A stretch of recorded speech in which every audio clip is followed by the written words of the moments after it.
Ναι. Γκέρχαρντ, εσύ. Όχι.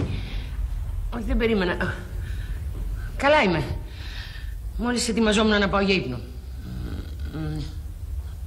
Οφείλω να ομολογήσω ότι δεν ήταν και τόσο διασκεδαστικά. Ο κύριος Κάιτελ, η κυρία του. Όσο για το γιο, τι ηλίθιος επιρμένος νέος. Έχω λίγο πονοκέφαλο. Ναι, Χρυσέ μου. Αύριο. Καληνύχτα.